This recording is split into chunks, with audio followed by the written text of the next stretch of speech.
जे सांगा. मी डॉक्टर सुरेश कुमार पंधरे, राष्ट्रीय उपाध्यक्ष बिरसा फायटर. सर, भंडारा जिल्ह्यातील कोकणागड ह्या गावामध्ये एक खूप मोठी घटना घडलेली आहे. किशोरजी कंगाले यांचा काही महिन्या अगोदर मृत्यू झालेला आहे आणि तो मृत्यू थोडासा आकस्मिक नसून थोडासा वेगळ्या घटनेतून झालेला आहे. तर त्याबद्दल सर तुम्ही थोडीशी माहिती द्याल. ते एक चांगले व्यक्तिमत्व म्हणून मला परिचित होते. ते मला 10 महिन्यापूर्वीपासूनच ज्यांच्यावर जे अन्याय होत होतं त्याच्या पत्नीकडून इंदिरा आणि प्राची लांजेवार ह्या मुलीकडून ते सांगत होते. कारण की त्यांचा जो खून झाला, त्यांचे जे जमीन आहे आणि त्यांच्याकडे सोना चांदी होता ते हस्तगत करण्यासाठी जावाई अमित लांजेवार यांनी आणि पाठक नावाचा त्याचा मित्र यांनी मिळून तो खून करण्याचा प्रयत्न आधीच आखलेला होता.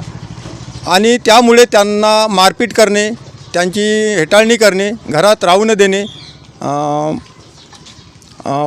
खाटेला किंवा खुर्चीला बांधून त्याला मारपीट करणे, त्यामुळे त्यांच्या जाचाला कंटाळून ते मंगेश कंगाले या त्यांच्या पुतण्याकडे राहू लागला आणि येथे शेती वगैरे करू लागला. त्याचा एकच ओम होता की आपण गावाचा विकास केला पाहिजे, गावात राहून आपल्या समाजाच्या उपयोगी राहिल्या पाहिजे.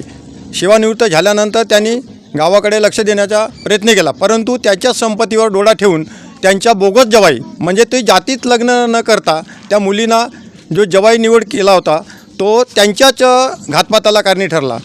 त्यामुळे त्याची आज CBI चौकशी व्हावी म्हणून आम्ही माननीय पोलीस अधीक्षक भंडारा यांच्याकडे निवेदन दिलेलं आणि त्यांच्यामार्फत गृहमंत्री, महाराष्ट्र शासन आणि सर्व उपसंचालक पोलीस महासंचालक मुंबई यांच्याकडे सुद्धा या मागणीचं निवेदन दिले आहे. आणि त्यामुळे त्यांच्या जे काही बाहेर असणारे बाकी लोक आहेत ह्या कटामध्ये सामील, त्यांच्यावर सुद्धा अपेक्षित कारवाई व्हायला पाहिजे अशी आमच्या बिरसा फायटर तसेच ट्रायबल राईट फेडरेशनच्या वतीने, शिक्षक संघटनेच्या वतीने मागणी करण्यात आलेली आहे. सर, आणखी एक प्रश्न.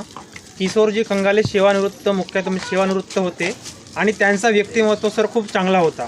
तरी पण त्यांच्या मारण्यामागं आणि म्हणजे ते गेल्यानंतर तर त्यांच्या म्हणजे मृत्यूपश्चात असा मोठा संशय येत आहे. तर त्याबद्दल सर तुम्ही काय सांगाल?